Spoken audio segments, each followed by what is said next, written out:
The oldest known fragment of any manuscript containing the words of the Apostle Mark is known as the Chester Beatty Papyrus.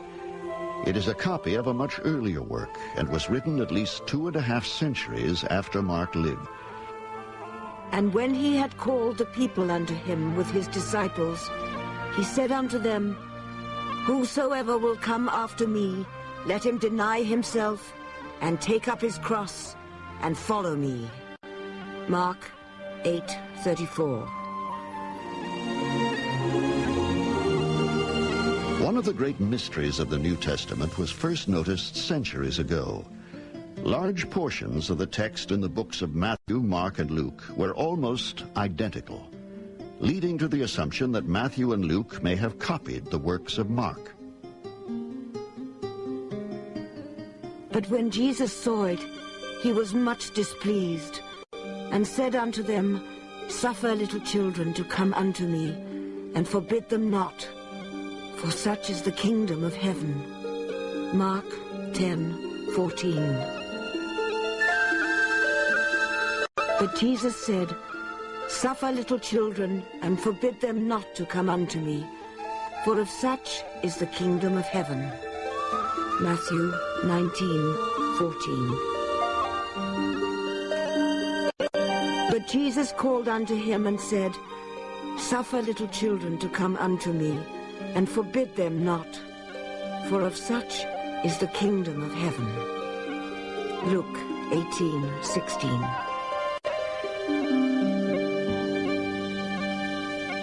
Matthew, Mark, and Luke really share so much in common and read so much alike.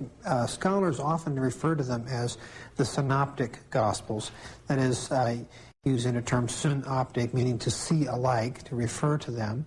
And that is because they're very closely related literarily. They're dependent upon one another. When scholars began to notice and convince themselves that Mark was being copied by Matthew and Luke, they could also notice there were some other texts in Matthew and Luke that were in a somewhat similar sequence and with a similar content. They didn't come from Mark, so they postulated another source. The German scholars who did it called it Quelle, which meant the source, simply. I call it the Q Gospel.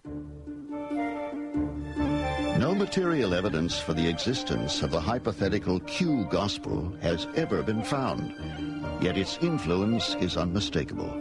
There are obvious similarities within Matthew and Luke, indicating that the writers may well have taken their material from the mysterious Q source. One can almost imagine Matthew and Luke independently of one another sitting down with a copy of Mark on one hand and a copy of Q on the other hand, or a copy of some other document on the other hand, and just inserting, saying, supplementing Mark with various teachings of Jesus. The search for the elusive Q document continues, but few believe it will ever be found. If it did exist, who wrote it? Who was the author of the text that may have influenced both Matthew and Luke? The chances are that we shall never know.